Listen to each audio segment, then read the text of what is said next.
Hey, what is up, everybody? I'm Will, and we are back with some more Genshin Impact today.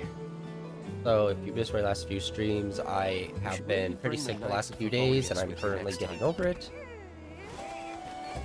Today, I'm not too sure what I want to do in Genshin. There isn't really a big event going on. Like, we already finished the big one that is going on. Kind of split up just like chilling and exploring, or trying to do a character story. You know what? I think I am gonna do a character story. I need something. I woke up in like I finally started feeling better yesterday, and today I feel better too. But it's just like depression stuff up today, and it's just like why do I get this shit?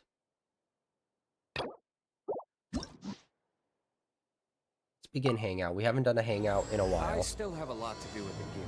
How about you take a rest while I go back?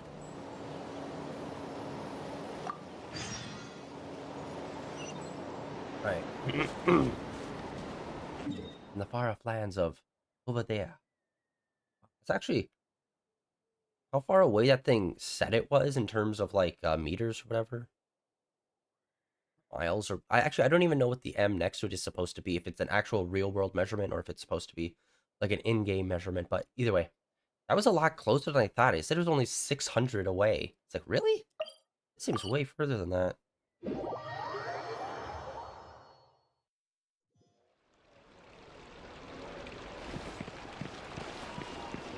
Alright. Hold on. Let me pull it up.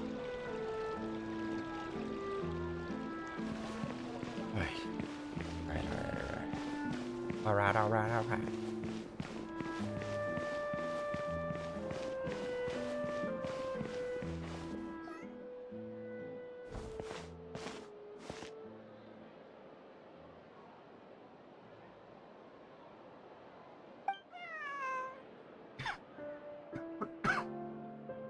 Yeah, I forgot these have heart meters, which is a thing that they never really fully implemented for most of the characters. Yeah.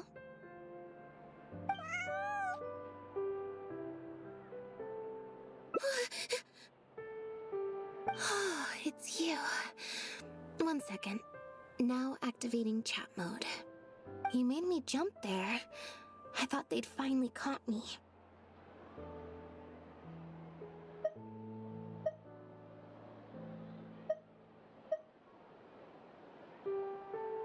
Objectively speaking, the trouble was entirely of my own making. Half an hour ago, I was at Hotel de Boer for a drinks reception.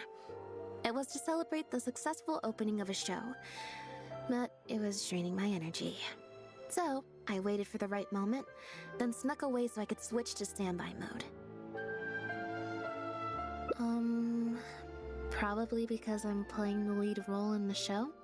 Is that so surprising? I'm always getting invitations to do solo performances. I just usually get Linny to write back and turn them down. But then came the Fontanalia Film Festival. We took all the kids from the House of the Hearth out to see a film, and after it finished, they all started clamoring for me to try out acting for some reason. Even Linny was chanting along with them. Anyway, it just so happened that a director called Mary had sent me an invitation right around then. I'll spare you the details, but basically, I ended up accepting it.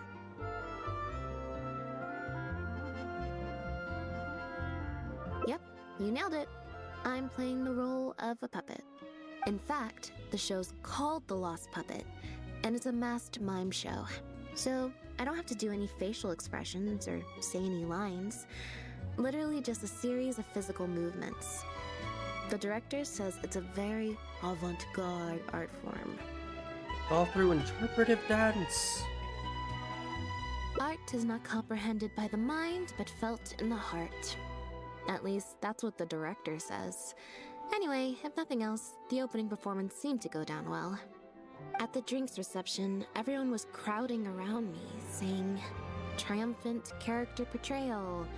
faithful adaptation of the original work, unequivocally, quintessentially avant-garde, and stuff like that.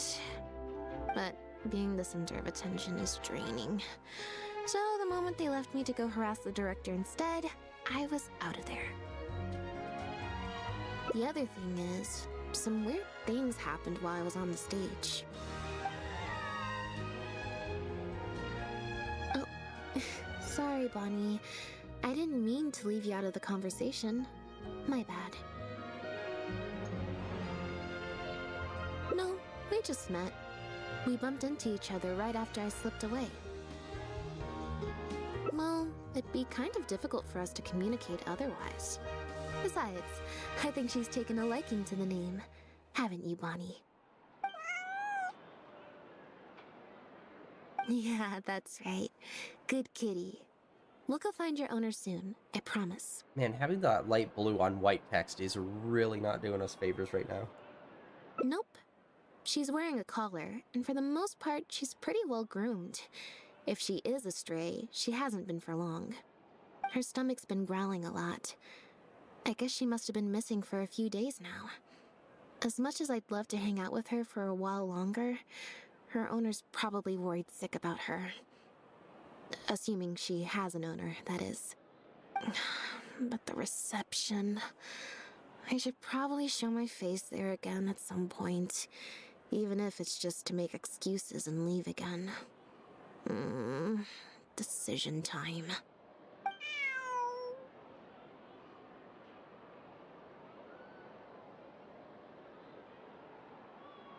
Well, I just find it exhausting, thinking through all the different ramifications of different choices and so on. That's more Lenny's area than mine. So, unless it's something really important, I usually just leave the decision-making to him. It's fine. He got Fremine to make me a little something for just this situation. Poof! A phaetometer. That sounds like a load of bullshit. It looks pretty over the top, I know, but it's essentially just a box of cards. He kept the design simple, so it'd be harder to break. The way it works is, I pick a card at random, then look at the number on the card.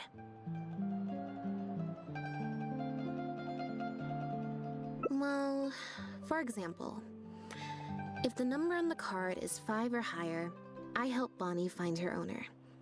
If it's less than 5, I go back to the reception.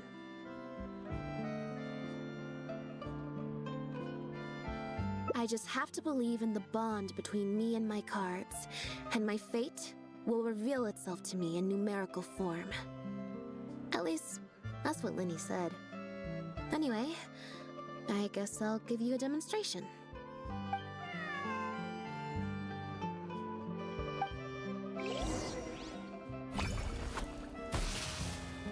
Huh, I didn't like that. Was I using it wrong? Maybe if I just...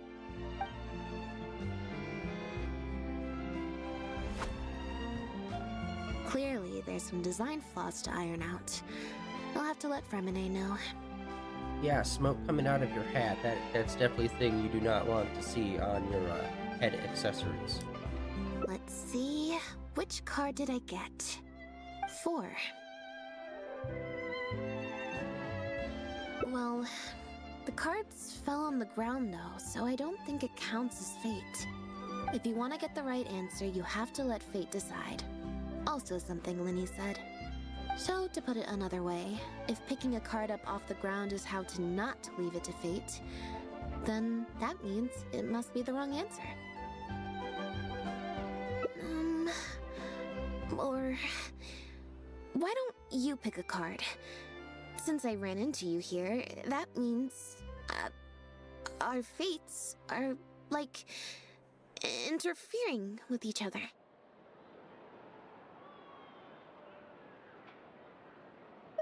Thank you. This one is final, I promise. Here, take the phaetometer.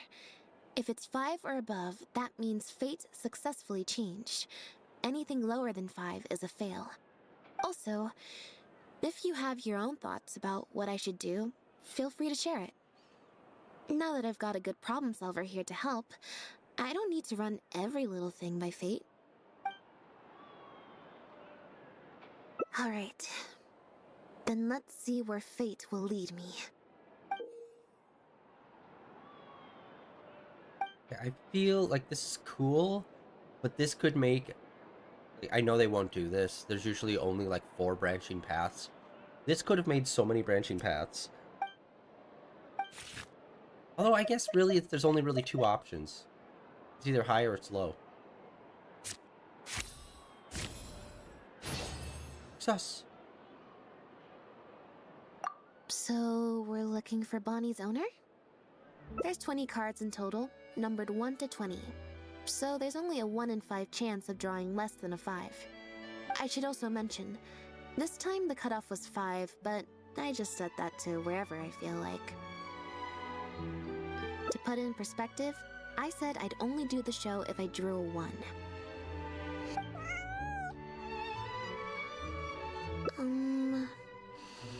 I think I'll go to the Steambird and see about putting an ad in the paper.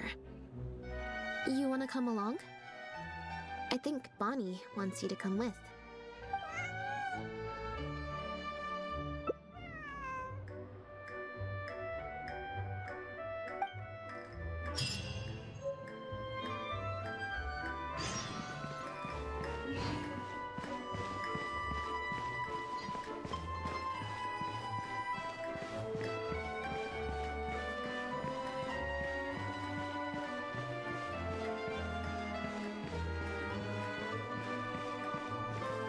I should have checked. I didn't even look over to see how far away it was. That could have been right there, or it could have been like way the frick further.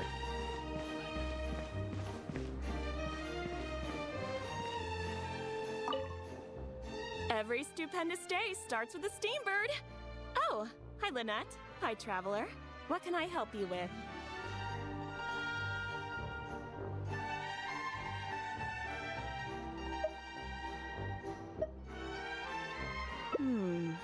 I don't think so. Have you picked up a stray? Yep. If there's no commission to follow up on, could we post a notice about the missing cat instead? Why, of course. What a kind thing to do. Just fill out the form.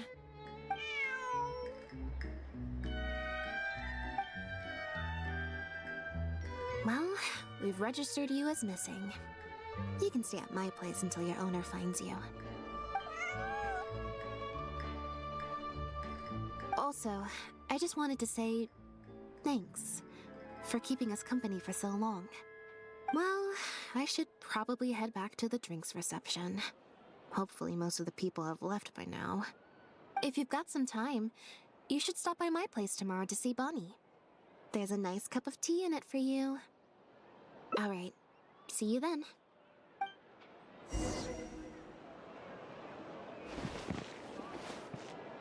Alright, 7 to 9.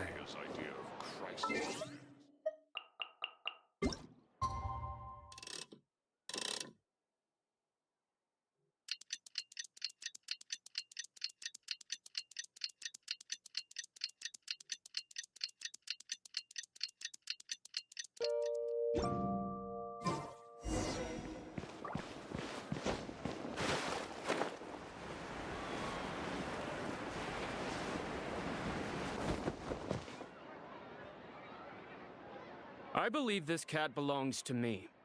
I already told you, this isn't your cat. Just take a breather, you two. Oh, you're here. As you can probably see, you'll have to take a rain check on that tea I promised you. At least for now. This is my friend's cat. He's preoccupied with some important business, so I came to retrieve her in his stead. No, it's far more likely this cat escaped from the Humane Society.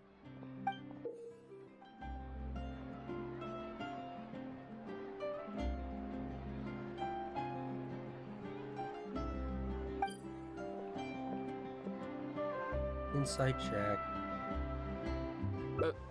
Bonnie? That's the name I've given her in the meantime.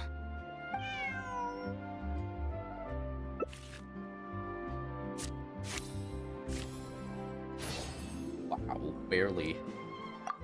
Literally the lowest we could have done.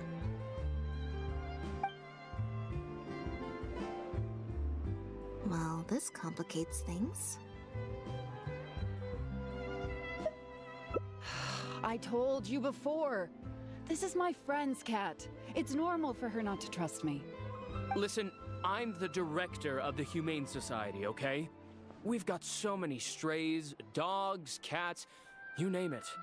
I'm not even the one feeding them most of the time. You can hardly expect the cat to recognize me.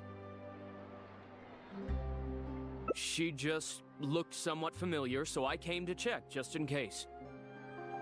If she turns out to be one of ours, I'll take her back. Simple as that.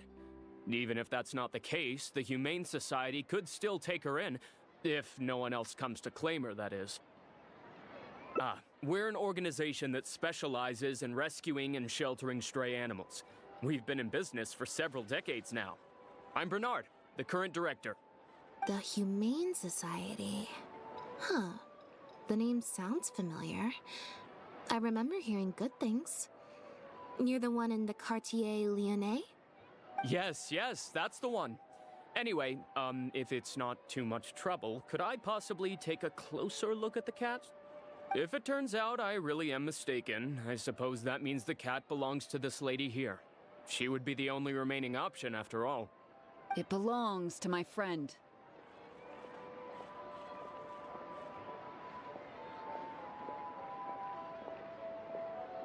Go on, Bonnie.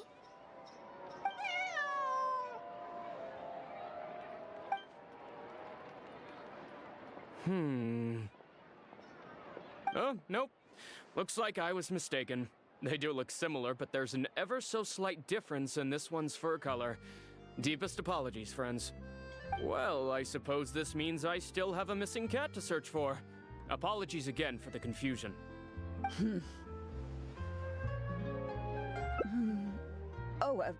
Yes, exactly. Wait a second. You lied earlier, didn't you? Lied? I'm afraid I don't know what you mean. A liar always has a tell. The look in their eyes, their breathing pattern, the way they hold themselves. The things that can give you away are often more numerous than you would think. What are you talking about? The way I see it, you're conflating baseless conjecture with fact. Normally, when someone is called out, their breathing speeds up as they begin to panic. But your breathing pattern hasn't changed one bit. In fact, it's been strangely calm and measured this entire time. It stands to reason, then, that your agitated behavior earlier was all an act. If you're a bad guy, I'm sure you'll take off running the first chance you get. If you're a good guy, the most likely explanation is that you're a member of the Guards, or some similar organization. And you're basing this off of? Intuition. Nothing more. Intuition. Well, I have to hand it to you, Lynette. You're right. I'm a member of the Guards. The name's Elodie. I'm currently investigating a cross-border smuggling case. This cat here, Bonnie, what's her name? Well, her owner is one of the prime suspects of our investigation. A couple of days ago, our suspect got wind that we were on his tail and fled. That's most likely how he got separated from the cat. I just so happened to stumble upon your notice in the Steambird. So, I decided to see if he'd come back for her. But it looks like I overestimated him.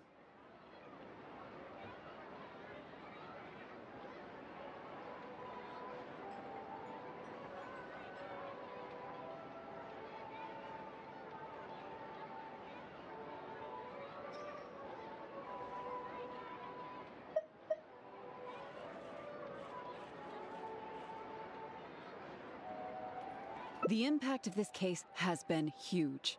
The Marechaussee Phantom, the Guards, and the Special Patrol have all launched investigations. If there was even the slightest chance that he would show himself, I had to follow up on the lead. A new kind of illegal drug, imitation synth. We confiscated all the synth on the market, but addiction isn't something that goes away overnight. Even without substances on the market, people are still looking for a way to get their next fix. And criminals are all too eager to capitalize on that addiction. That was the impetus for imitation synth. Needless to say, a small-scale market opened up very quickly. After the original synth debacle, we put several measures into place to prevent similar incidents from occurring. The perpetrators got smart, though, and shifted their sales overseas before those measures could kick in. That's when the imitation synth smuggling began. We only recently got word of the presence of imitation synth overseas. We managed to track down evidence of some early transactions. What we were able to find out, however, hasn't proven that useful given the amount of time that has passed.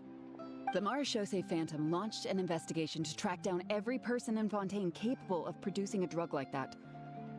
That's how we learned about Bonnie's owner. He's a researcher at the Fontaine Research Institute. His name is Pierre. Pierre Lefebvre, to be exact. Lefebvre.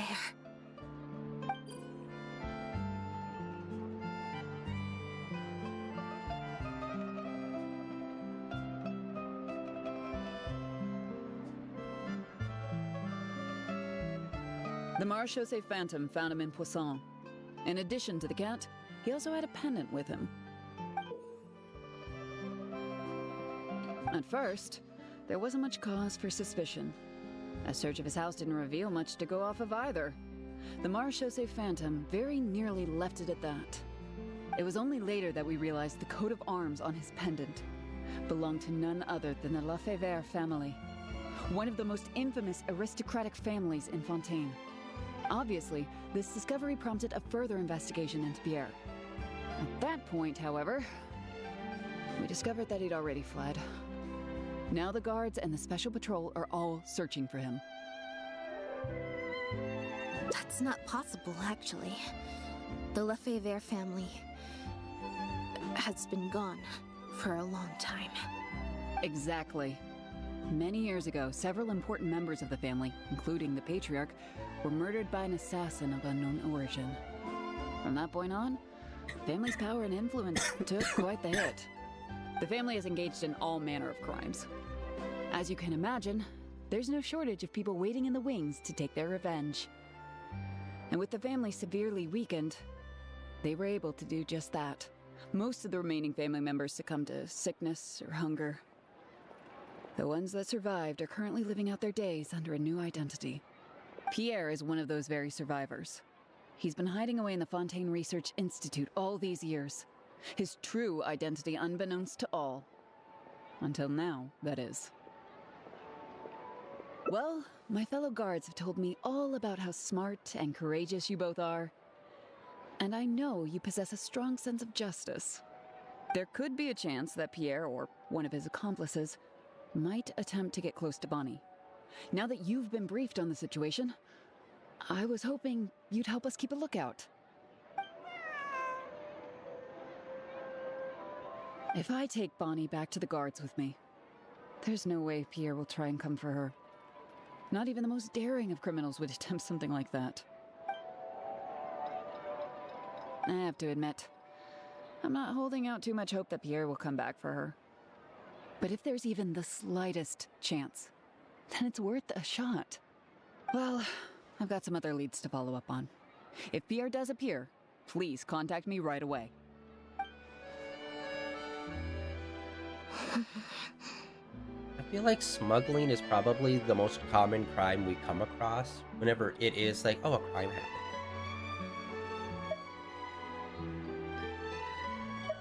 It's nothing. I'm fine. It's just the head of the Lefebvre family. He was the eminent person who kidnapped me all those years ago. It was at a dinner party. Someone tricked me into boarding the Lefebvre family carriage. Whoever it was, they took me back to their home. But before anything worse could happen, Father intervened.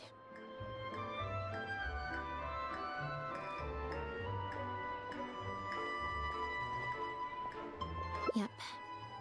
Father was the one who orchestrated the fall of the Lefebvre family. That's what led Lenny and I to join the House of the Hearth. After all these years. I never thought I'd hear the Lefebvre name again.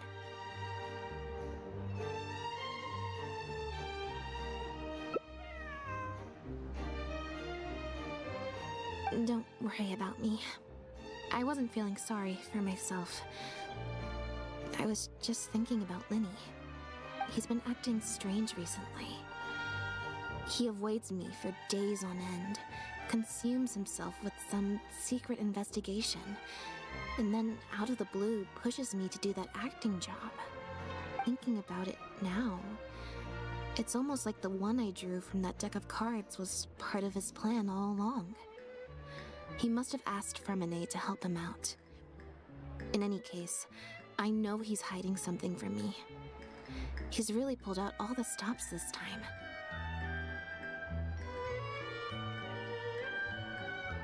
It's very possible. I'm sure he tried to send me away because he was afraid it would bring up some painful memories for me. It wasn't necessary, though. Even after all these years, he's still as overprotective as ever. You'll have to help me teach him a lesson if we run into him along the way. Yep.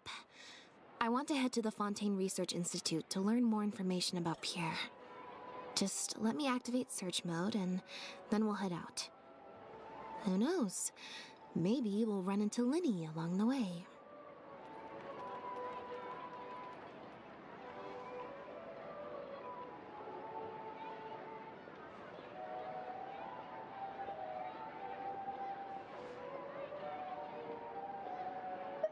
A little bit of both, perhaps. For the most part, though, I just have the sense that something's not right. Something isn't adding up about Pierre's story. I'm just not sure what.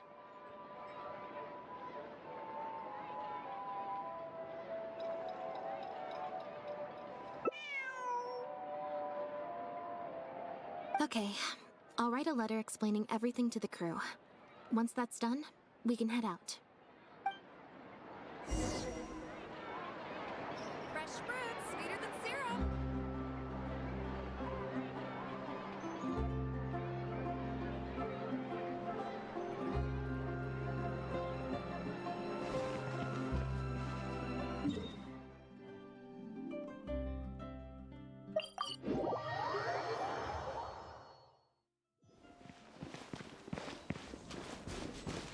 Oh, yay. Okay, all these guys.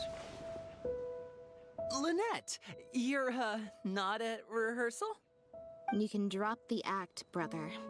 In fact, I don't think either of us will have a need for acting anytime soon. You should know better than to try and keep something from me. You've never been able to do that, even when we were kids.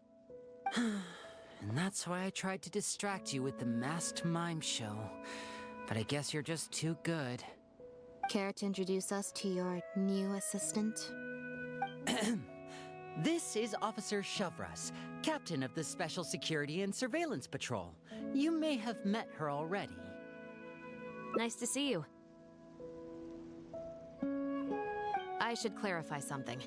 Mr. Linny's here at my invitation, not the other way around. To borrow your expression, Miss Lynette, I suppose that would make him my assistant more than anything.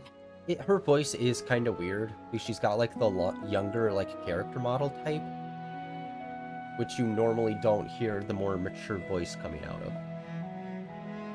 We've brought on Mr. Linny as a consultant in the past. He was instrumental in helping us crack a case involving a perpetrator who used magic tricks to commit crimes. I was hoping he'd be able to provide some valuable insight this time around as well.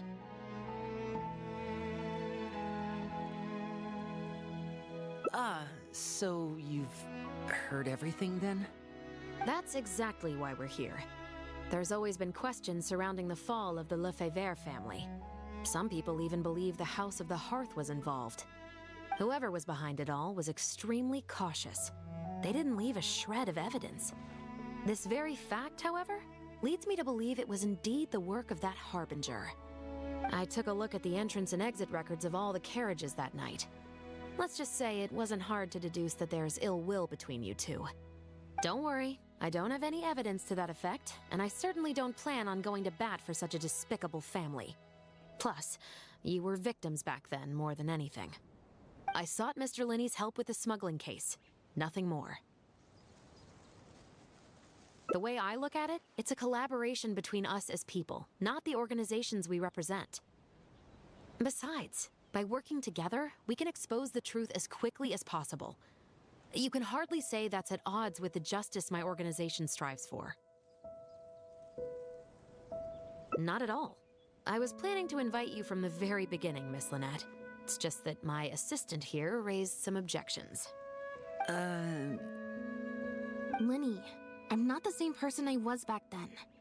That little girl who did nothing but cower in the corner in fear, she doesn't need saving anymore.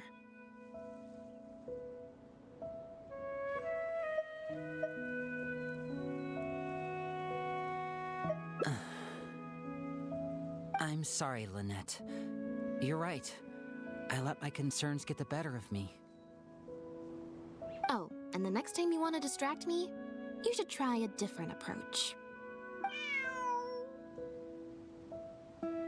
Who's this? You pick up a stray while I was gone? It's a bit complicated. I'll explain later. Anyway, her name's Bonnie. Well, if there are no objections, then I suppose the only thing left to say is... Lynette, Traveler, welcome to the team. It appears the Lefebvre family was very particular in their use of insignias and emblems. The family would use different emblems to mark differences in status, blood relation, and the like.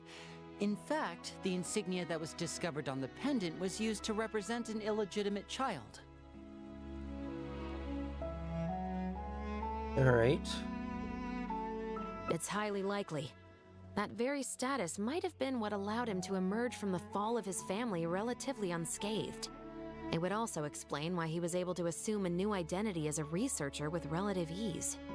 We discovered something interesting, though. After talking to some of his co-workers, it appears he pretty much works at the Institute in name only. He's practically been cast out.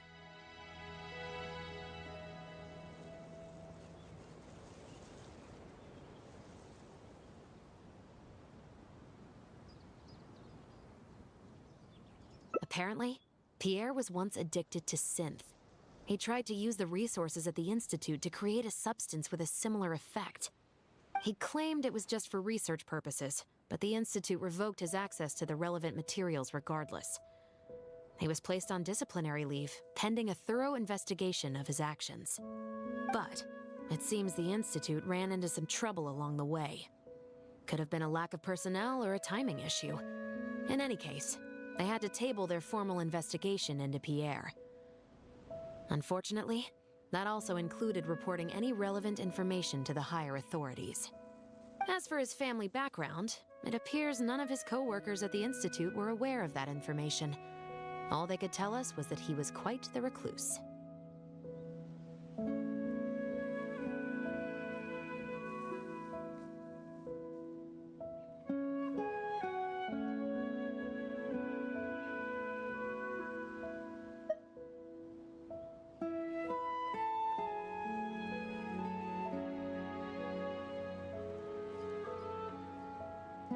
Other than the pendant, we didn't find anything else of note at his residence in Poisson. Based on the samples of imitation synth we've been able to analyze, it appears the substance leaves behind strong traces wherever it's produced or stored. Those traces might not be obvious to the casual observer, but they're not something our guard poodles would miss. Pierre's home, though, came up completely clean. We didn't find any records indicating possible involvement in overseas transactions either. So, the Marechaussee Phantom didn't view him as a major suspect at first. Maybe he had a separate, dedicated area where he made the imitation synth. Well, his neighbors did say he was often gone for long stretches of time. You would think with him out and about so much, people would have spotted him around Poisson, but residents said they barely ever saw him in town. If his reclusive nature was just a matter of keeping a low profile, I guess it would make sense for him to have a secret base to carry out his business. After he disappeared, the guards conducted a thorough search of Poisson, but they didn't come across any suspicious locations. Poisson.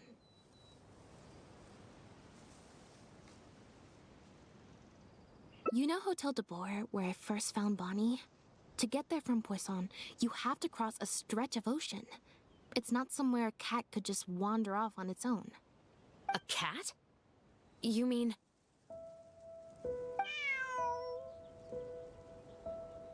Bonnie is Pierre's cat. Oh, that's right! When the Marechaussee Phantom first tracked him down, I remember there being something about a cat in their report.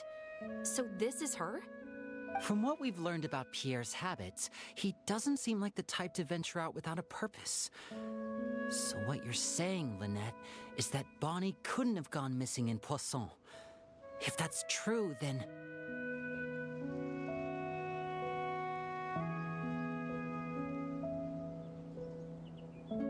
Exactly. Bonnie might even know where it is. Wait, you think the cat can lead us there? But she's not trained like one of our guard poodles. How is she supposed to understand what we want her to do?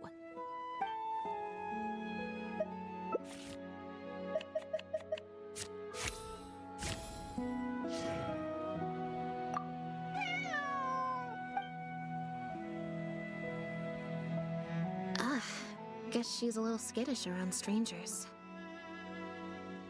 Meow. Meow meow. Meow?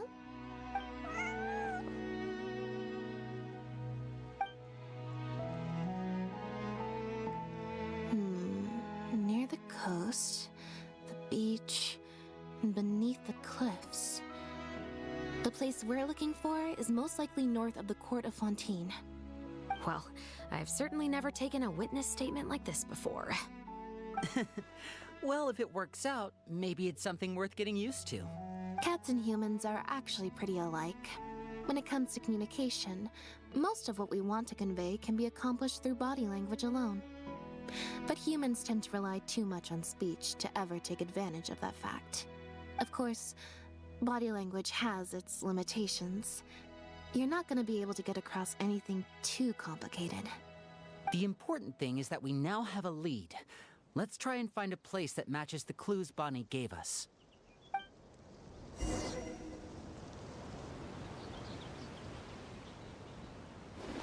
Let's real quickly check the quest in E.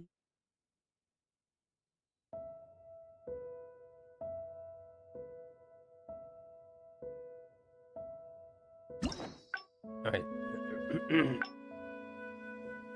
Okay, we've done 3 card pulls so far, and we're only here. So each card pull does not equate to what's happening, I guess. Wow, there's one that's like a super quick ending. Holy shit. Oh my god, I'm so sorry, guys. Jesus. I'm still trying to get over this thing. I'm feeling way better, but the cough is not going away.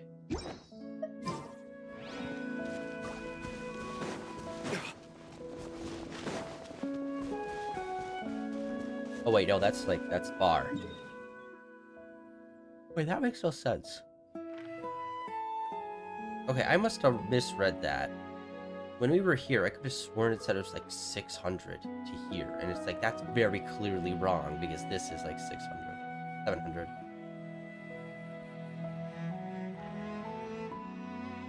Maybe it was 6,000.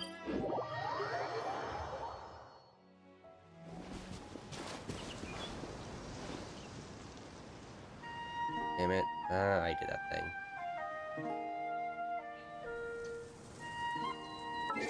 Where you go to try to select the teleport, but you select the marker and then you cancel the marker. It's like, brother.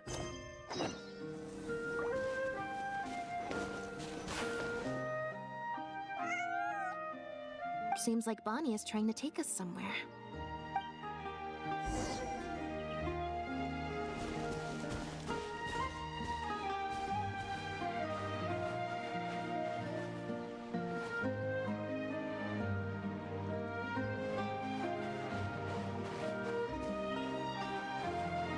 Gardamex ahead. Look out! Just one sweep, cat dies. The wind knows me. Rain outlines your fate. Let me weave you. Fallen leaves, adorn my night! A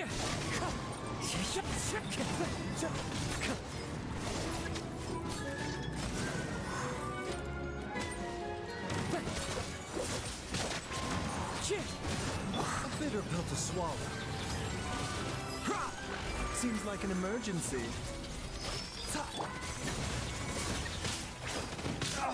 Burn!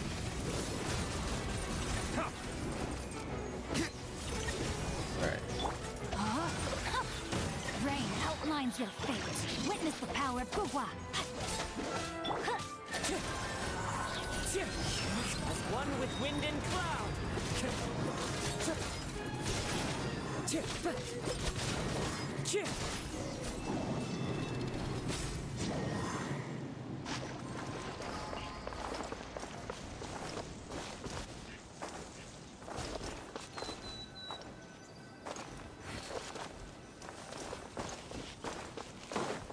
Oh.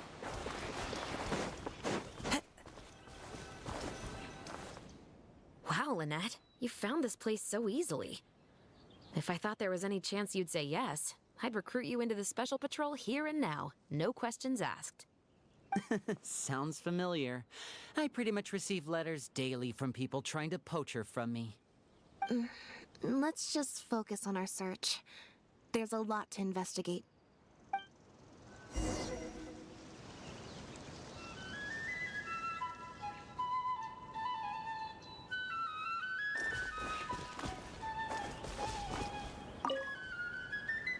Aha!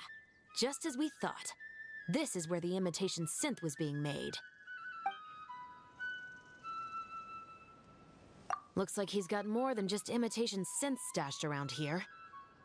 In addition to the raw materials needed to synthesize the substance itself, there's a large quantity of cleaning agents and a few drugs I haven't been able to identify. These cleaning agents are likely used to dispel traces of the substance, like its smell. The Special Patrol did some digging into imitation synth. Our records indicate that it's very difficult for ordinary people to detect traces left behind by the stuff. I'm sure that was the case for Pierre as well.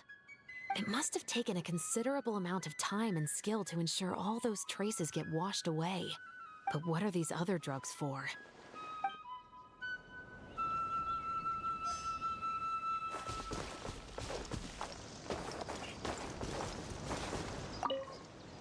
The material these bags are made of, it's quite rare. Oh.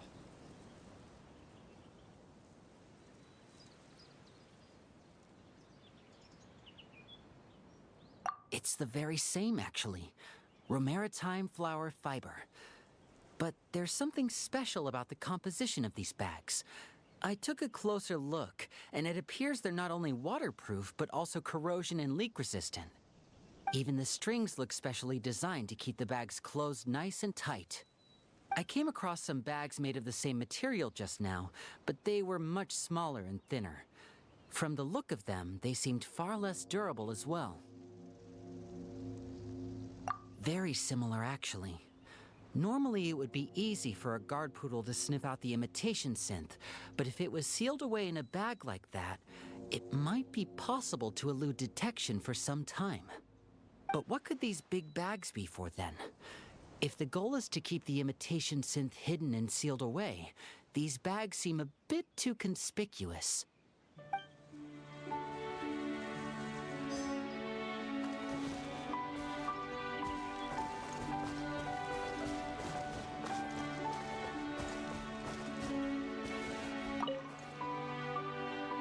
When the Marechaussee Phantom searched Pierre's house, there was no sign of these barrels, right? That might be the most text I've ever seen in one of those little word selectors. You're right. That doesn't seem like his way of doing things. How did he get them here then?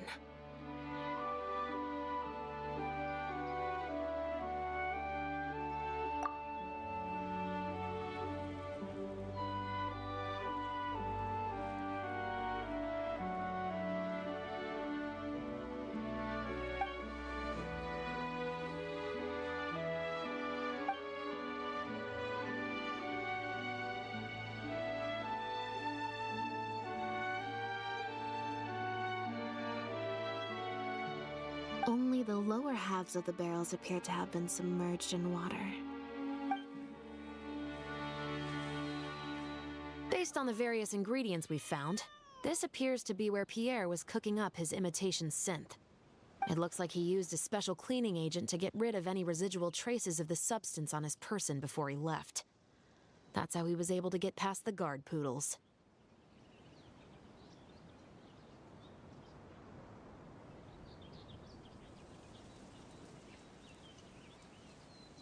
So then he transferred the imitation synth into small sealed bags and took it somewhere else for the drop-off.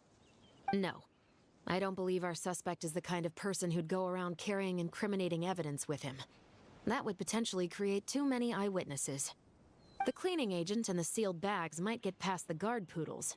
But if a member of the public or even a guard on patrol happened to see him during the drop-off, a quick search would reveal everything. That's still a very risky operation. The barrels we found were wet around the base, but the top half was dry. As if they'd been standing upright in the water.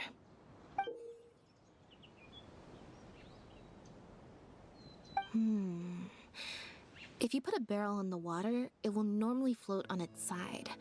Unless it's heavily loaded, in which case it'll sink.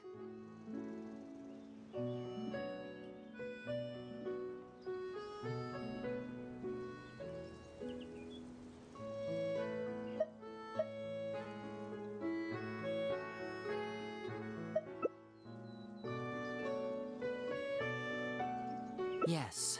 With flotation rings around the body of the barrels, they'd stay upright in the water. And then he could afford to load them more fully. You think he used floating barrels? I suppose if he acted at night, when there are very few other boats around and visibility is low, it's a valid theory. We can't rule it out. But then, wouldn't the barrels be carried off by the waves or the currents? How would the person doing the pickup know where to look?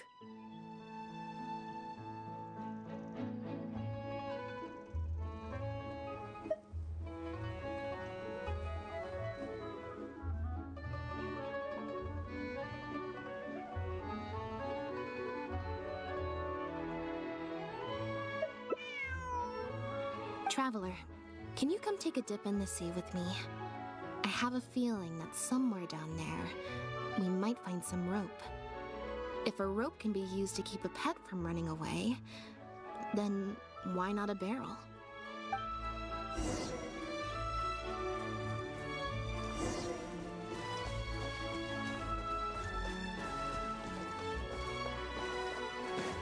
Time to go.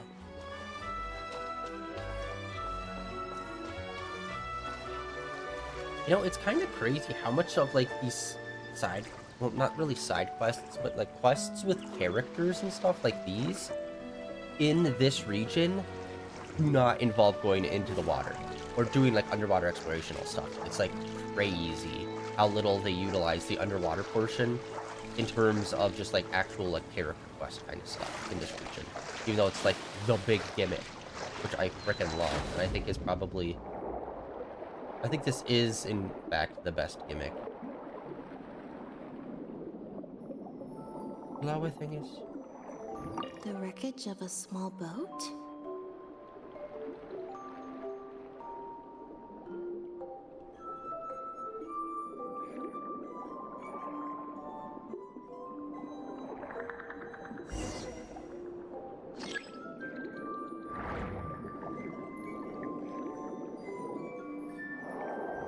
Got it. Time to go up and report.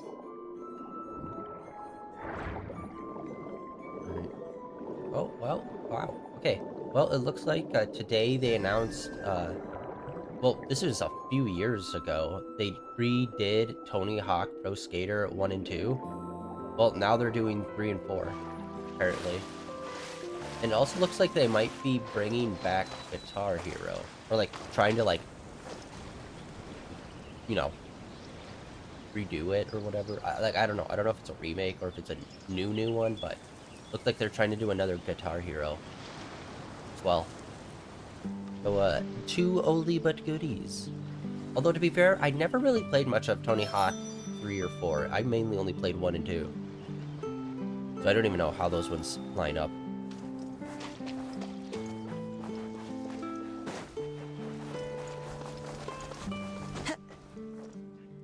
As expected, we found a few pieces of rope and some anchoring stones underwater. If you attach them to a floating barrel, it would look like this. With this anchoring system, it would be possible to use floating barrels for the drop-off. You would just need to drop them in the water at the agreed-upon location. We also came across the wreckage of a small boat. It must have been left out on the water and capsized due to the force of the wind and waves.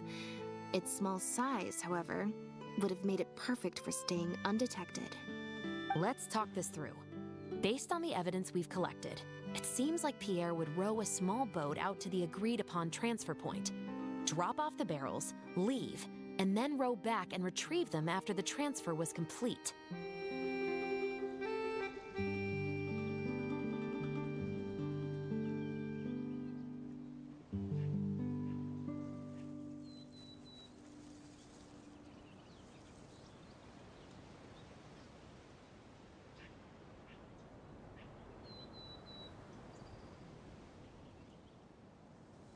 Well, obviously they need to be incognitus on both sides, so they can't betray each other. It could be that he was trying to avoid meeting up with his associate face to face. As one of the sole survivors of the Lefebvre family, maybe he was just used to that sort of elusive lifestyle. It seems like Pierre deliberately chose the floating barrel method so that the goods could be dropped off and picked up at separate times. That way, the two parties wouldn't have to meet each other.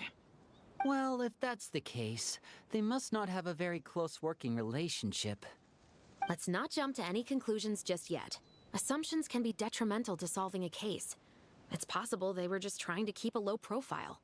Two boats sailing to the same location at once could be too conspicuous. The most important thing is that we can now confirm Pierre wasn't acting alone. The floating barrel drop-off system is proof enough of that.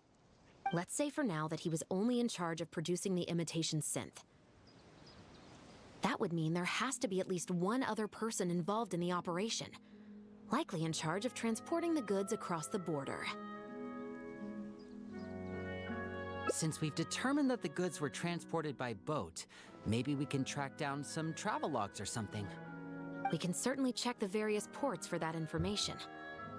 It's possible, however, that Pierre's associate also used a small boat for the transport, and docked along the shore rather than at a large port.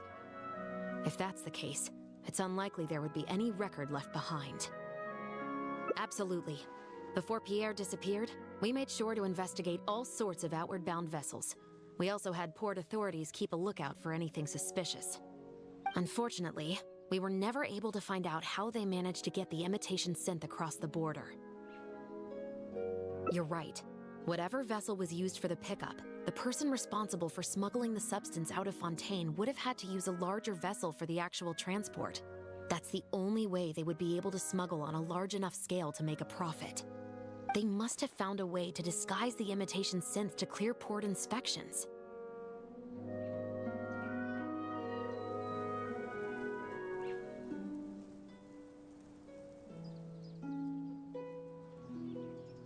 Exactly. We can't let any opportunities slip through the cracks. Although, given the amount of ports that could be involved, we should probably split up. I'll run home and ask some of my brothers and sisters to try and dig up some information. I should also head back and update my platoon on our progress. I'll grab some reinforcements while I'm at it. Lynette, Traveler, why don't you head to Lumiduce Harbor and see what you can find out? All right. Come on, Bonnie. You too.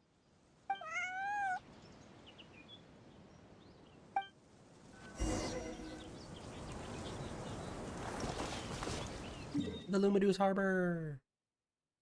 This one that, like, almost never gets used for anything.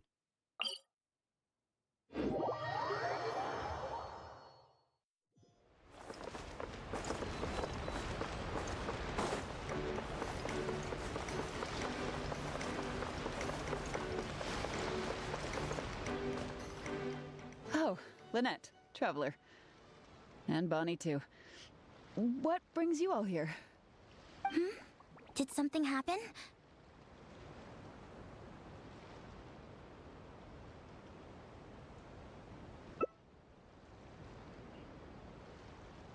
Oh. I see. Thank you for everything you're doing for the people of Fontaine. I'm in charge of guarding the port. You mentioned you were after some travelogues, right? I can go fetch those for you. Looks like I've got another hard day of work ahead of me.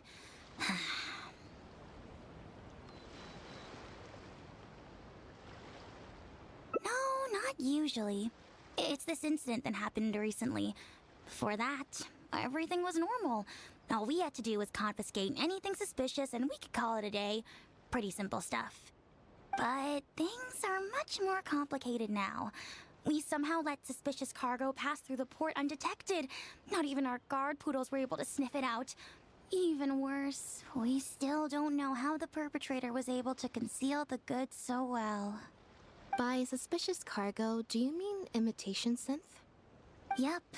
However, prohibited substances are just one example. We confiscate all sorts of contraband during the course of our inspections. Or at least, we're supposed to. So what happens to the goods you confiscate? Oh, we keep them in a storage locker. If they turn out to be something particularly dubious, we'll turn them over to the Maison Orderly. If the goods are only slightly suspicious but could otherwise be harmless, like raw materials that could potentially be used to create contraband, we return them to the ship they were confiscated from, instead of letting them pass through the port. Sorry for the wait. These are the travelogues for all the recent activity at the port.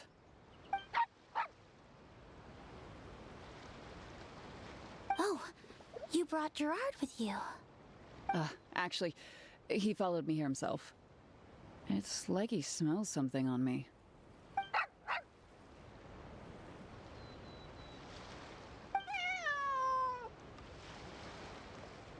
Huh.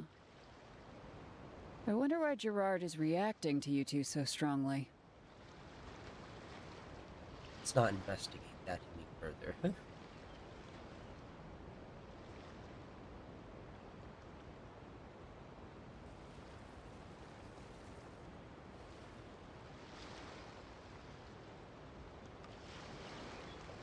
Huh?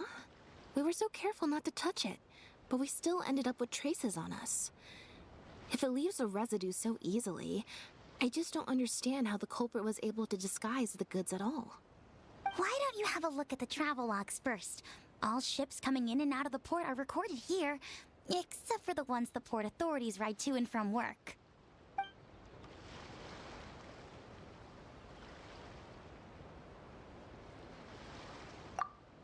The Humane Society.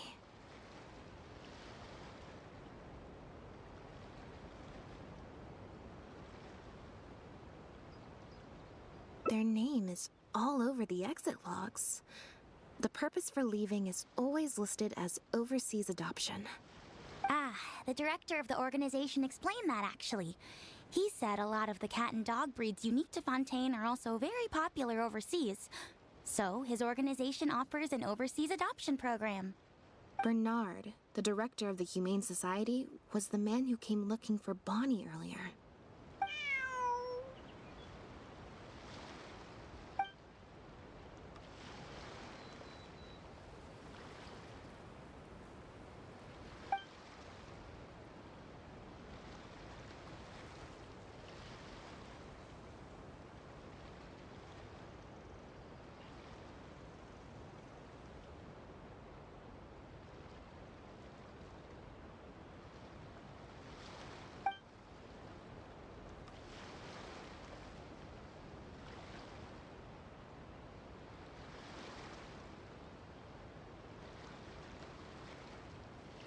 Have you figured it out too, Traveler?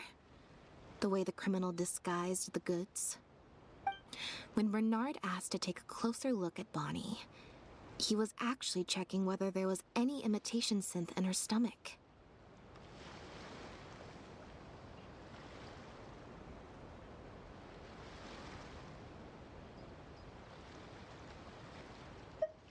Wait, what? The sealed bags we found at the secret base. They were specially made to be corrosion resistant.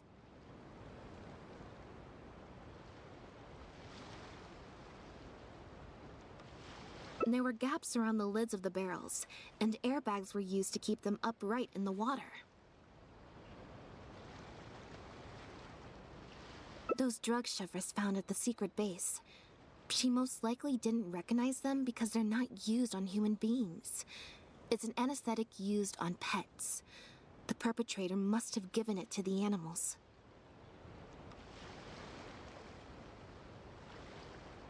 Pierre must have made the animals swallow the sealed bags full of imitation synth at his secret base. Then he stuffed them into floating barrels and left the rest to Bernard.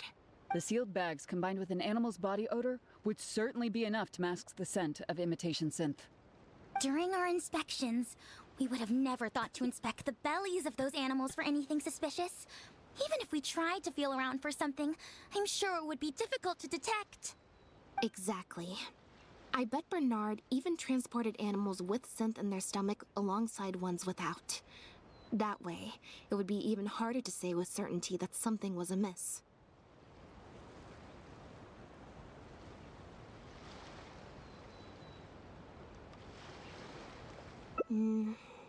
She's probably in the clear. Otherwise, Bernard would have never left without her. I'm guessing he didn't know whether Pierre had already hidden the next batch of imitation synth before he fled. Just imagine. He sees the notice we put in the Steambird, and it turns out that one of the very cats he gave to Pierre for the smuggling operation is out in the open, roaming the streets of Fontaine. If Pierre had already hidden the next batch of imitation synth, then Bonnie would practically be living proof of their crimes. He would have had no choice but to go after her. So, that's why he came to find you and insisted on taking a closer look at the cat. Wait a second, I'm a little lost here. I get the part about hiding the substance in the pets, but those, what did you call them again? Floating barrels? Why even put the animals in there in the first place? If you've got something as convenient as a floating barrel, why not just stuff it with the imitation synth directly? Why not wait to hide the stuff until after the exchange has been made? In order to make sure the animals could swallow the sealed bags, they made them extremely thin. Had they not done that, the animals would have likely bitten or chewed through them.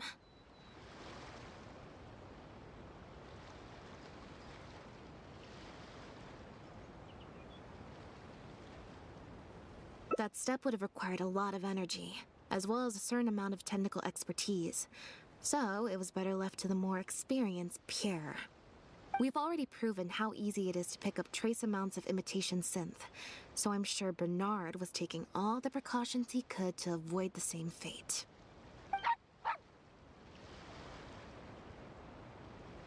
Okay, then let's head to the Humane Society right away and bring that guy to justice. I'll bring a Gardamek to speed up the process. Right. Time to go bust some ass.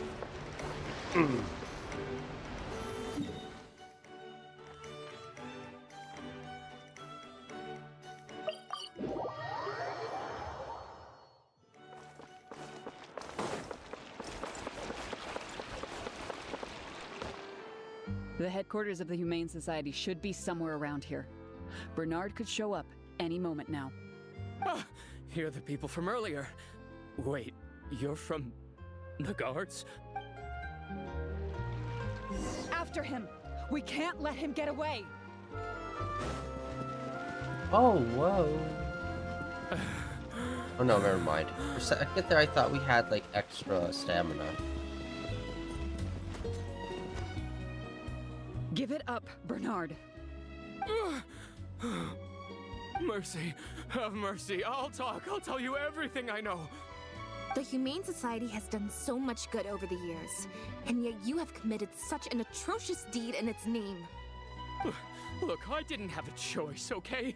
My father cared about those blasted animals so much, he didn't bother to take care of his human wife and son at all. While those animals were showered with love, I lived worse than a dog. No one asked. Tell me, how did you first get to know Pierre? Well, after I took over the Humane Society, it gradually became harder and harder to maintain its operations. Until one day, someone suddenly passed me a letter. It's said that I could stand to get a large sum of money as long as I helped them to transport some animals abroad. It was only after a few such transports that I finally understood what I was really transporting. But then, Pierre wrote to me, saying that we were already partners in crime and that I better keep cooperating with him if I didn't want to be reported to the guards.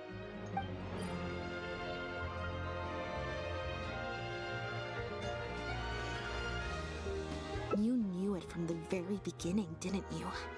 The reason why you had to go through so many steps just to transport some animals. I'd suggest that you confess everything right now if you don't want to add anything else to your list of crimes. Yes, officer. I would order wooden barrels and flotation devices according to his instructions, and then load the sleeping animals onto a boat. Once I sailed to the location he provided, I would dump everything together into the sea. And a few days after that, I'd come by again in my boat and pick up the animals sleeping in the barrels. Once I had received enough of them, I'd bring them to the harbor to be adopted abroad. That guy, Pierre, he was running the entire show. He set up all the meeting times and found all the foreign adopters. Oh, and he even supplied all of the goods, too. I just did the transport. He was the one who planned out and executed everything else.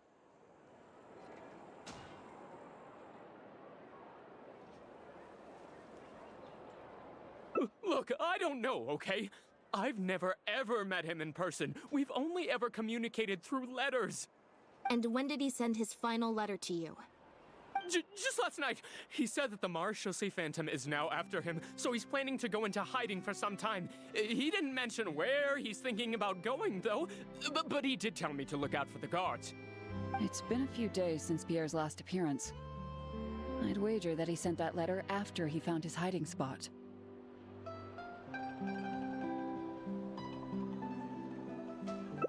I burned them. It was on his orders. I had to burn every letter after reading them. I wasn't even allowed to share them with the rest of the society employees. Sure sounds like you're trying to use the lack of witnesses or evidence to pin the blame on Pierre. No, I swear, this time I'm only telling you the truth. Well, we can check the truth of your statements at the Opera House. I hope you know what'll be coming for you if I were to find any discrepancy between the evidence and the testimony you just gave. I know, I swear I was just telling the truth. My thanks to you both. Had it not been for you, I really don't know what would have happened to this case. Bonnie helped, too. That's true. It was all thanks to her that Bernard was finally exposed.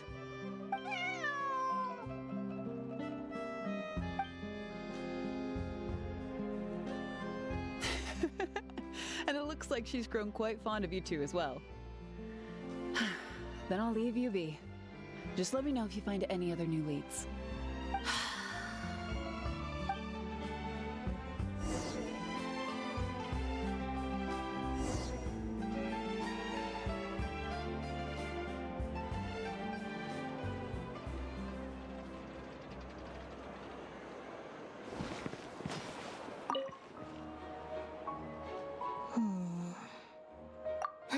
It was that obvious, huh?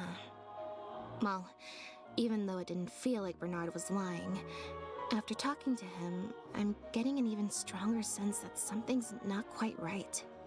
We investigated so quickly that perhaps we've missed a thing or two along the way. Let me activate deduction mode and consider things again from the top to see if we can find anything new. Is there still anything unresolved or strange that we should try to consider?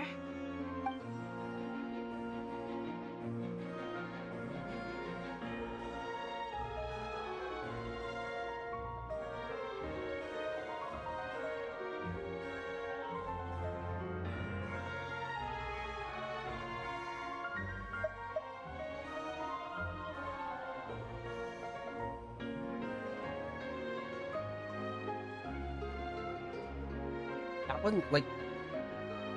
Okay, I don't know what that... Well, we've discovered that Bernard is responsible for the trafficking, while Pierre deals with supplying the goods. Is there something else in this scheme that we're missing? Me, I hate these. Because a lot of the times these are like fucking... whatever. Yeah, let's go. Yeah, let's never use voice acting for anything. We're only a multi-billion-dollar fucking company at this point.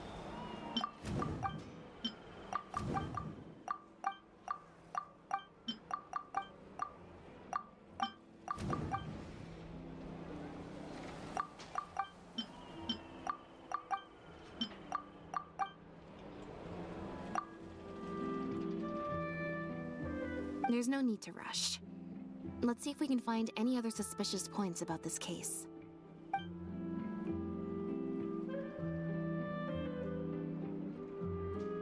The Marechaussee Phantom found Bonnie and the Lefebvre pendant at Pierre's residence. That was the beginning point of our investigation.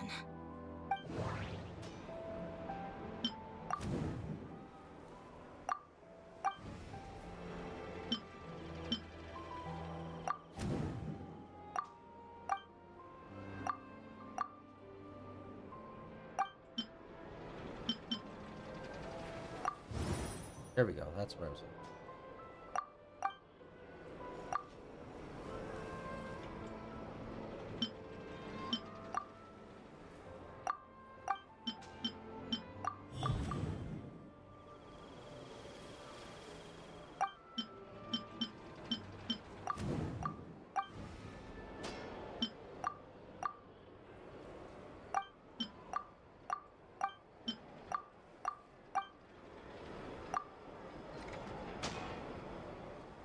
There's no need to rush. Let's see if we can find any other suspicious points about this case. Bernard claims to have received a letter last night from Pierre. In the letter, Pierre stated that he had gone into hiding. Is there something wrong with the letter?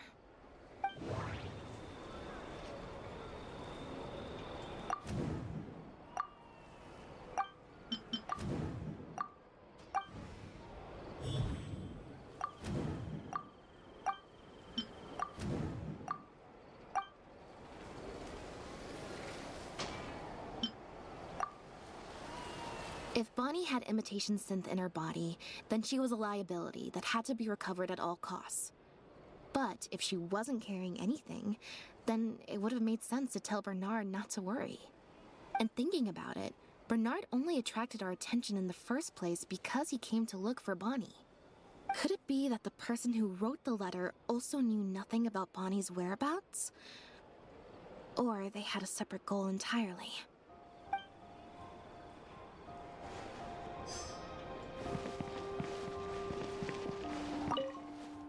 Now behave, and follow me to the interrogation room. Ow! That hurt. Ow!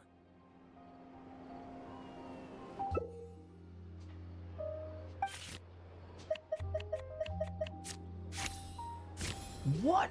That's like... okay. Still a failure. Bro, what the heck? I swear to God, we pulled that one at least once before. What? How was that possible? Is everything really over? I still feel like the relationship between Pierre and Bernard is not as simple as it appears. Also, I've had this strange sense that something's off the entire time we've been on the case. And it has only gotten worse. No! What? No! What the? No good. I've still got nothing, and I'm nearly out of energy.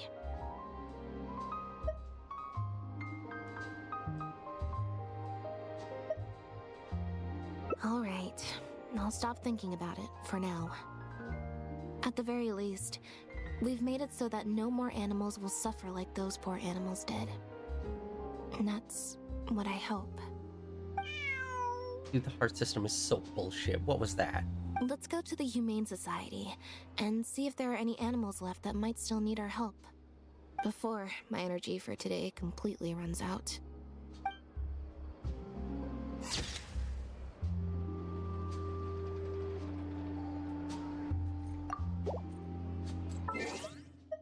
Dude, I hate that whole mystery solving system so much. Because I remember they introduced it during the whole court proceedings when we were first here, and like they'd like have you. I can't even remember what the exact context was, but like obviously we were doing a court case, and it was like that doesn't work because of, and then it would pop up like 4 things, and 3 of the 4 things were like, well, any of those 4 things could be true in this circumstance, but it's like no, just one of them is. And it's like brother is like trying to give you multiple choices where multiple of them would make sense, but then being like, no, but just one of them really makes sense. It's like, not really, they all kind of do in some way. Let's go to quests.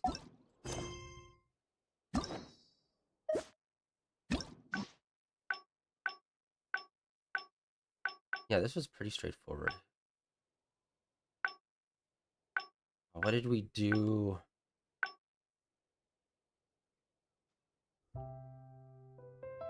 Don't even tell me, was it? Okay, we're gonna try this one super quick. He was trying to solve these. Frick. It was that obvious, huh? We investigated so quickly. Is there still anything? Oh my god, it was literally... The Marechaussee Phantom found Bonnie and the Lefebvre. Is it actually doing this?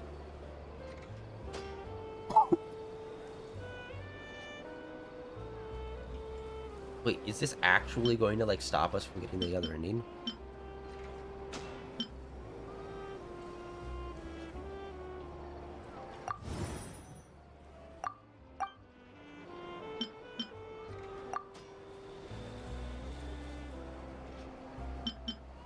Okay.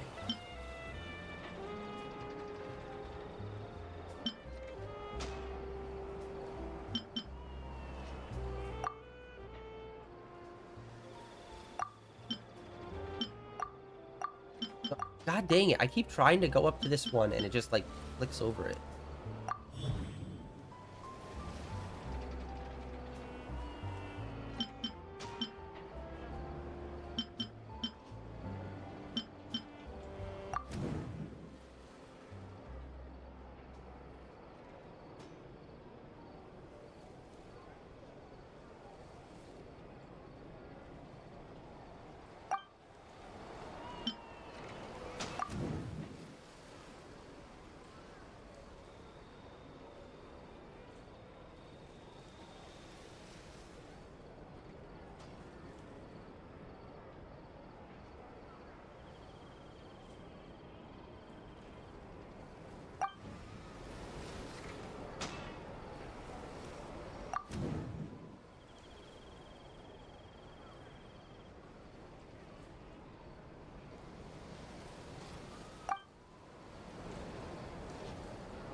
There's no need to rush. Damn it. Bernard claims to have received.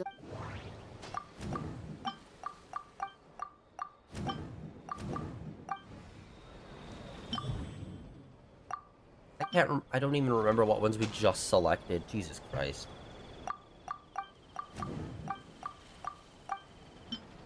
Okay.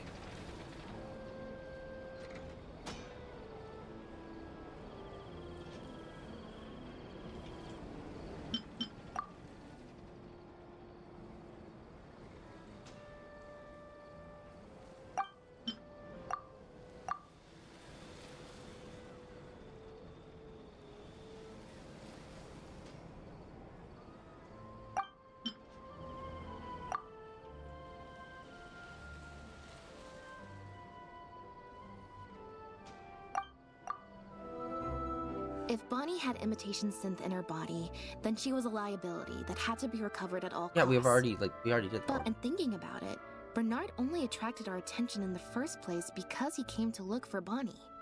Could it be that the person who wrote the letter also knew nothing about Bonnie's whereabouts? Or they had a separate goal entirely?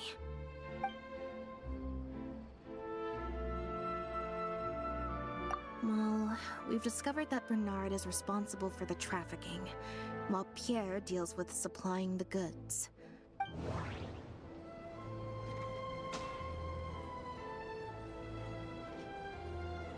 Deliveries. Yeah, like the actual handoff.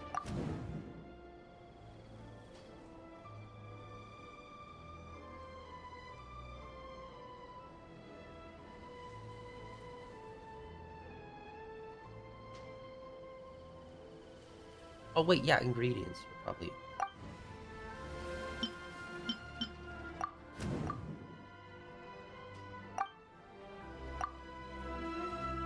Yeah, according to Bernard, Pierre also supplied all of the goods. But if the Marchose Phantom's records are correct, Pierre should have lost all access to the materials required to create the imitation synth. And the Institute has also not reported any theft of their stocks. So I say we completed 2 out of 3. Is that actually good enough? Perhaps we are now closing in on the truth.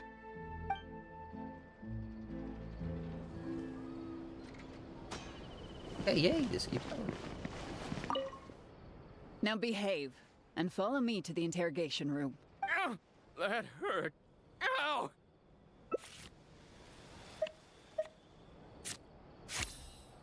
Booyah. What's that? Maybe it was the card pull was the thing that was the fundamental difference.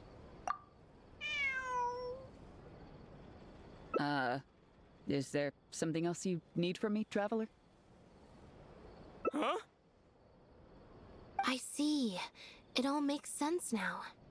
Hey, what are you talking about?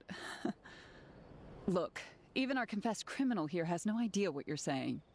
Because he has been kept in the dark all along. And I assume it's the same with Pierre.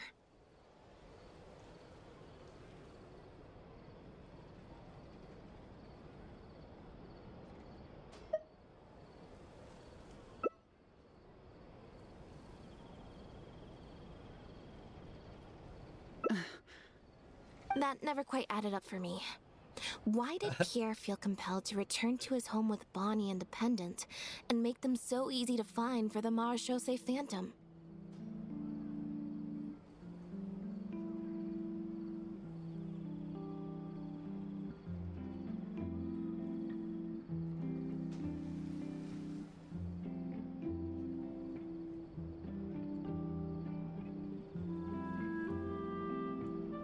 Both of these things are in stark contrast to his usual meticulous and vigilant behavior. There's only one reasonable explanation. He was following orders, just like Bernard. He probably received the following instructions right before the Phantom came knocking on his door. Bring the cat and the pendant, and our undercover agent will be sure to help you. Unbeknownst to him, however, the third person who wrote that letter to him had long decided to sacrifice him and Bernard to save themselves. What? You can't be serious. There was a third person involved? If you focus only on Bernard's testimony, it's easy to believe that only Bernard and Pierre were working together. The case appeared extremely simple. Bernard did the trafficking, Pierre the imitation synth production, drugging, and stuffing. Wait. But that doesn't make any sense. If that's the actual truth, then as soon as Pierre is caught, he'll explain his side of the story and the third person will... Yep, which is why the third person made sure that Pierre would never be found again. Once they had instructed Pierre to expose himself, the third person wrote to Pierre again, suggesting that everything had been taken care of, and he should take Bonnie and safely return to his base. Mob style. Taking a long walk off of a short dock. Wearing cement shoes, see? Of course, Pierre's disappearance at such a sensitive time immediately made him a prime suspect. Knowing that Bonnie had last been seen with him, all the third person would have to do from that point on would be to lead the Phantom to investigate the Humane Society and get Bernard to confess the truth. Wait, so you're saying that the letter I received yesterday, the one that made me think Pierre was still alive, It was also sent by the third person? Is that what happened? I'll get back to headquarters right away and reinvestigate this case from the top. HoYoverse said that assumptions can be detrimental to solving a case. Someone among us, however, has been feeding us all kinds of preconceived notions ever since our first meeting. They suggested that Pierre's disappearance was an attempt to escape the judgment of the law, and that Pierre was a scion of the Lefebvre family. But if the disappearance is truly just a cover-up for a murder, then couldn't the true scion have been an illegitimate daughter, rather than an illegitimate son? Huh? Haven't you taken this joke a bit too far? You're right. I did let a lot of assumptions get to my head when I first started to talk to you about the case. I'll make sure to correct my behavior. You deliberately fed us lies, but even you could not control every last detail of your plan. He is the culprit. There was a flaw in your scheme, and something didn't quite go as planned. Getting the Marechaussee Phantom to notice Pierre was only the first part of your plan. Had they failed to take notice of the Humane Society, they could have cast a wider net. And honestly, she just gave herself away. Because there's nothing that would make us suspect the gender of the illegitimate child. And by you having that reaction to us suggesting that it could be a woman, immediately shows like, yeah, you're guilty. Because we wouldn't know for sure. I was like, yeah, that's possible. Instead of, no. And you couldn't predict what they might possibly find, if given enough time. This, of course, was the main weakness of your plan. As someone accustomed to acting from behind the scenes, you didn't want to take the risk of personally proposing a raid on the Humane Society. So, you thought about pulling a few more strings, so all the suspicion would point towards Bernard and his society.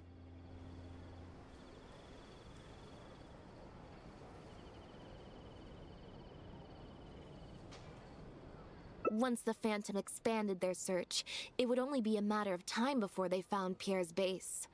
If a cat last seen with the suspect turned up dead at the imitation synth base, it wouldn't be long until the Phantom would figure out exactly how she had been mistreated and turn their eyes towards the one organization that has been sending boatloads of animals out of Fontaine. It was probably during your ambush of Pierre. You didn't even have the time to check if she had already been stuffed full of imitation synth.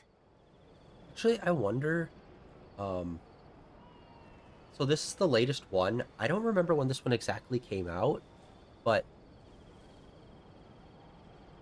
I think it was probably before the flood, like the final act of the story for this region. I was gonna say, have they ever? Have they really come back here to do any kind of big quests since the ending of this region? I don't really think so.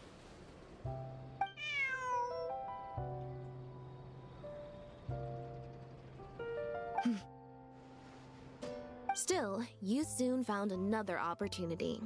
Before long, Bonnie had made her way back into the city, and even popped up on the Steambird. Like Bernard, you desperately wanted to confirm the contents of her stomach, so you hurried to find us. Unlike Bernard, however, you were hoping that Pierre did have the time to make her swallow a load of imitation synth. While investigating the suspect's cat, we unexpectedly discovered that the suspect has been smuggling imitation synth using living animals as intermediaries. That was your plan, in any case. With that, you'd have been able to lead the investigation towards the Humane Society. Bonnie had managed to escape before Pierre was able to stuff her full of imitation synth. That part of your plan could no longer be carried out. But as shrewd as you were, you came up with another plan right away. You manipulated the Traveler and I to help you identify Bernard as a key suspect.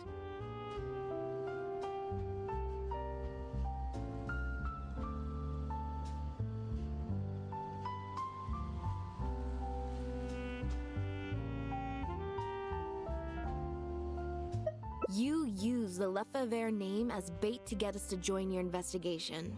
With 2 extra bodies around, the Special Patrol is sure to soon take note of the strange event of Bernard somehow having a reason to look for Pierre's cat. So, what you're saying is, I went to all that trouble just for the chance that you might put forth the suggestion that would lead you down the wrong path. Of course, you did far more than that. Just now at Lumidu's Harbor, were you not the person who highlighted the suspicious activities of the Society?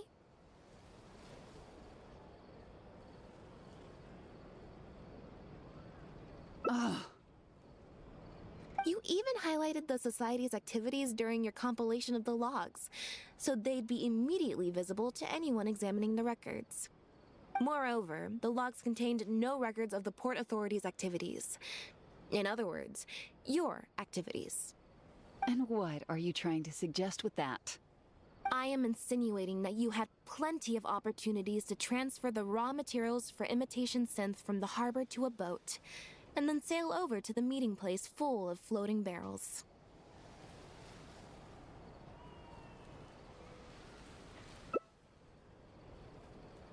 And that's how neither the trafficker nor the manufacturer knew there was a third person who supplied the raw materials, and surreptitiously operated between them.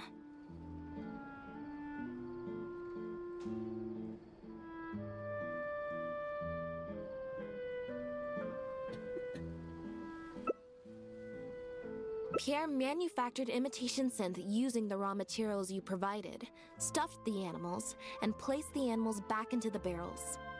Having received the green light from you as Pierre, Bernard then retrieved his animals and shipped them out of Fontaine once he had received enough for a full batch. This is the truth behind your smuggling ring. I can't believe it. I never put 2 and 2 together. You've sure got an extremely lively imagination. So what do you think she's going to say next?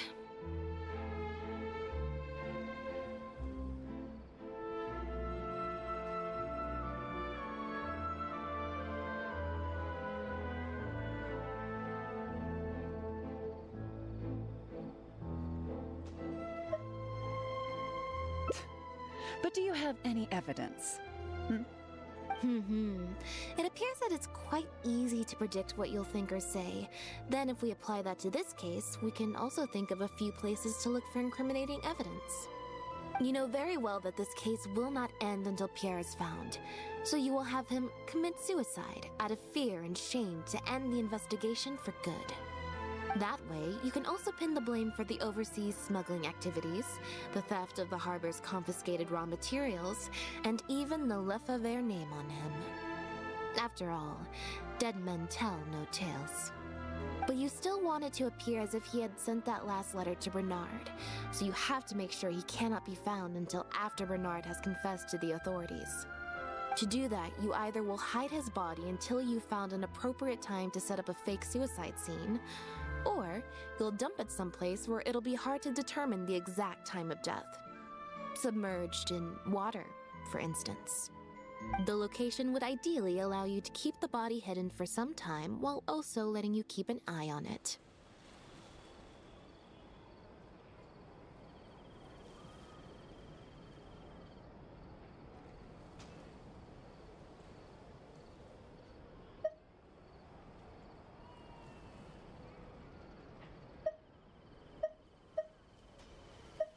Actually, wait, hold on. I'm trying to see, is there any reason why certain ones are more foggy than the others? I don't think I've ever actually really thought of that.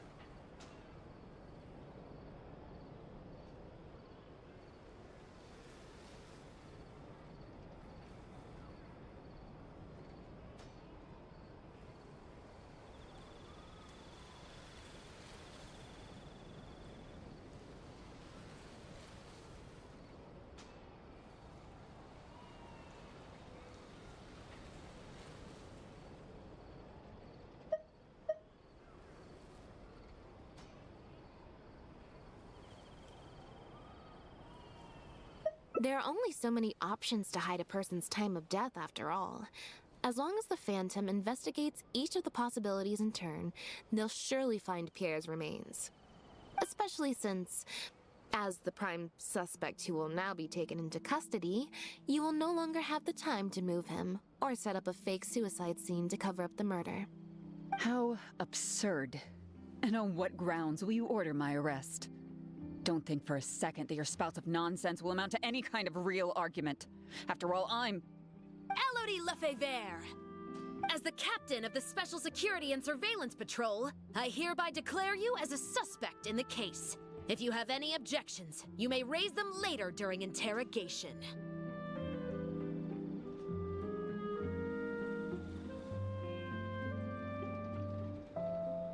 That's right. We received a message from Lumiduce Harbor that you were going to investigate the Humane Society. We didn't expect to run into you at such a critical moment. While at the harbor, we noticed something else extremely interesting.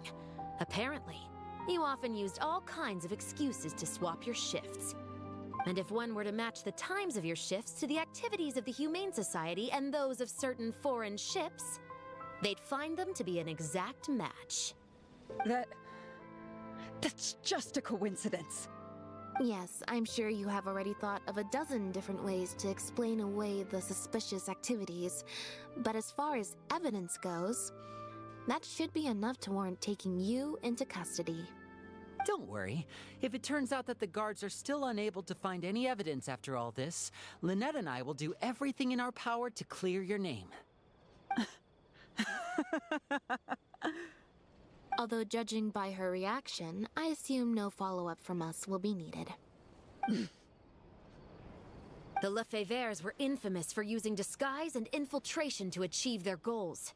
Who would have thought that they would have planted someone within the guards? Judging from the timeline, they likely arranged for you to enter the guards before the fall of the clan. But they probably didn't expect you to turn it to your advantage and use your job to save yourself during the purge. Not only that, but you actively participated in the interrogation, arrest, and judgment of the Lefebvres during their fall, thus clearing yourself of suspicion. You brutally and cruelly abandoned your allies as soon as they outlived their usefulness, just like a lizard cutting off its own tail in order to live. You've been doing this for years. So you played me like a fool after all? For a second there, I swear to God, he was gonna say like a fiddle. Oh, such a lame line in such a great game. What was that word you used? Ally? You think that someone as foolish as him is worthy to call himself my ally? They were worthless scum, all of them. Not just Bernard and Pierre, but those Lefebvres too. They always just saw me as a tool. I lost all my chances of a normal life just because I was born into their lot. Not only that, but because they wanted me to become an undercover agent, they stripped me of my name, too.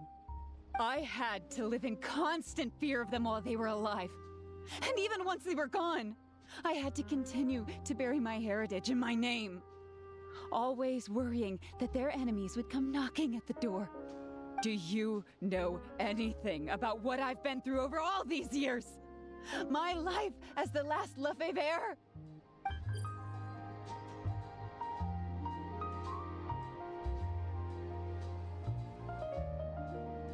I don't, and neither do I care.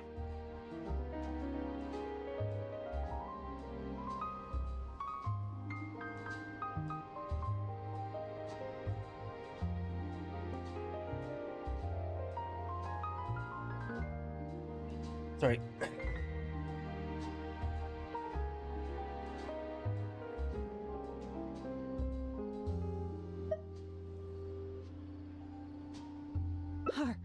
Are you for real? Aren't you a Lefebvre victim too? Elodie, you're the only one still living under the shadow of a name. That's enough. Keep your hands where I can see them and do not resist arrest. If you have more to say, save it for the interrogation room. What a joke. What a joke! Hey!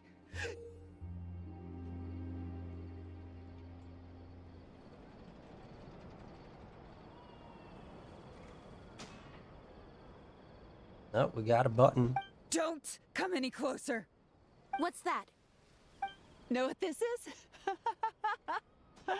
I've secretly planted loads of explosives in the Humane Society. Just one step closer and... I'm about to break. Whether they're cats, dogs, or just unlucky human employees, they'll all be blown up into smithereens. Surely, you bunch of goody two-shoes won't let that happen, right?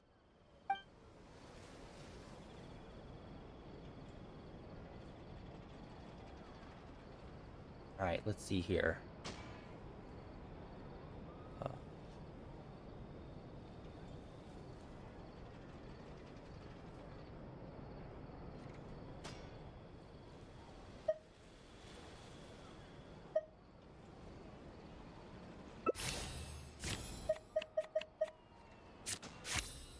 Ooh. Okay, even we got the plus points, but like threaded that needle, holy schniz.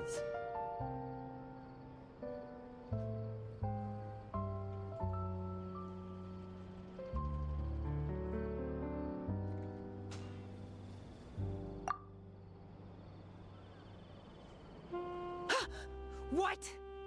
Hey! Don't do anything stupid! Guards! Gardamex!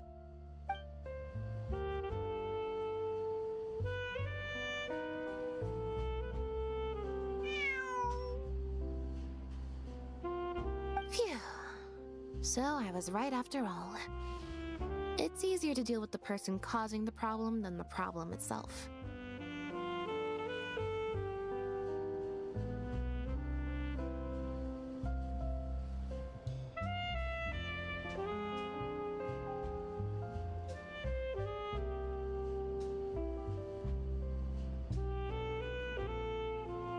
This is it. Looks like it's just a toy.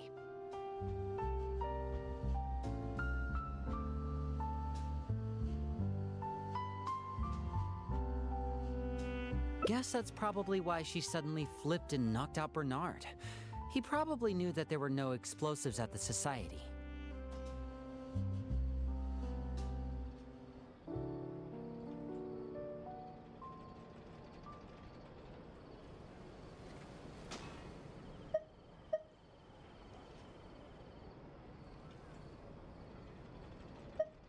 Well, given that she never even showed her face to Bernard and Pierre, I had my doubts that she'd have gone to the Society in person to plant explosives. Thank you for your help, everyone. I'll take them back for thorough questioning, and find someone better to take over the Humane Society. I might need a few statements from everybody. Would you be able to come with me? If statements are all you need, can Linny provide them on my behalf? I still need to go back and explain some things to the crew. I also had an appointment with the Traveler before we got interrupted.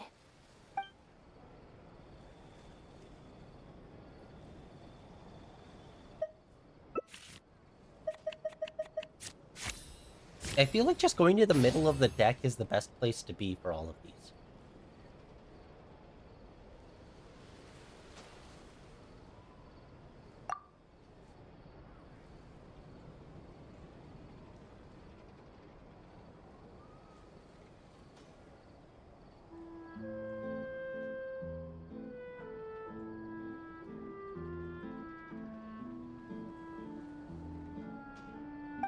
So you do remember.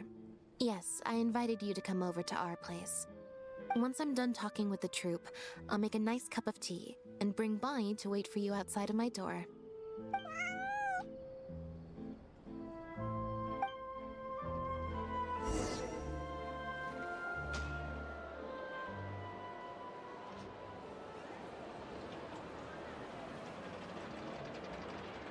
Sorry. Alright, let's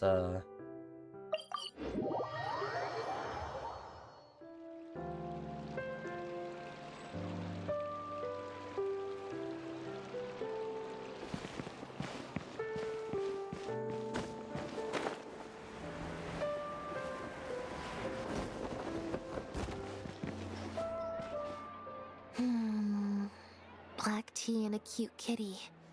Truly the best combo for standby mode. Want some?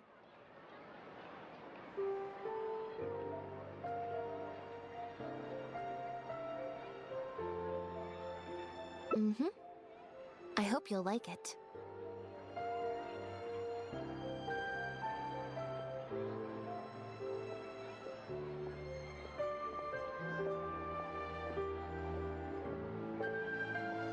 Not at all. Information is indeed very important, but if you were to try to collect every piece of information you come across, your efficiency would actually decrease. Plus, if you just think about it, what sounds more fun? Writing a statement or enjoying a tea party?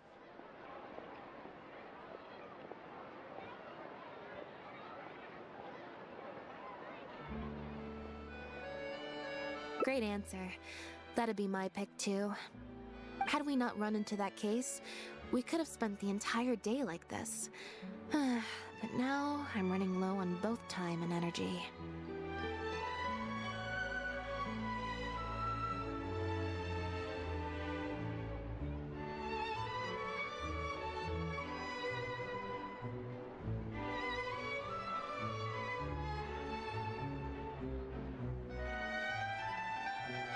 You're right. I can sense it. I'm recharging very quickly at the moment.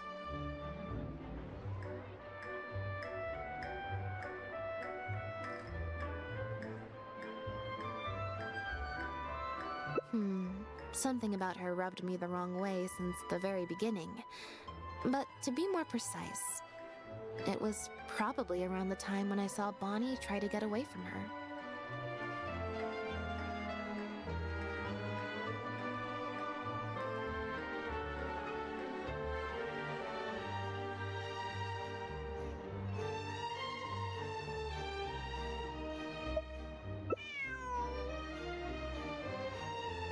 Elodie tried to get close, but Bonnie deliberately dodged her.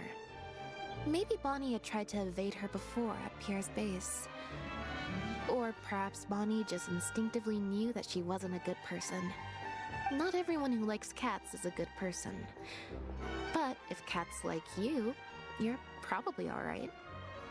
Humans tend to overthink things, but cats rely on their instincts, and they're pretty sharp. I mean, just look at Bonnie. She took a liking to you the moment you met.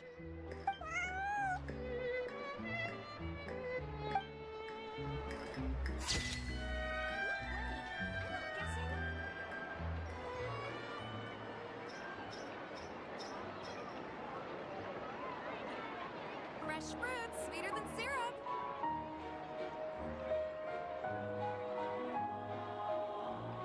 Guess we can rest a bit.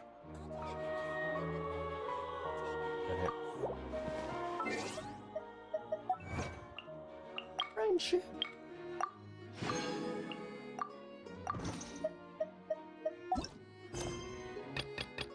Yeah, that took a moment longer than I thought it was going to.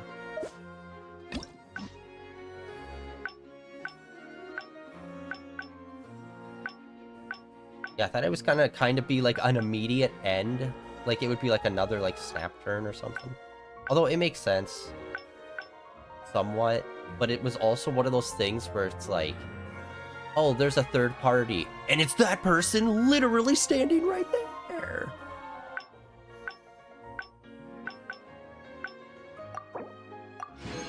Alright. I think we're almost at stream time today. I hate doing this, you know this, but we're gonna end it here for today. We still have some more branches to do here.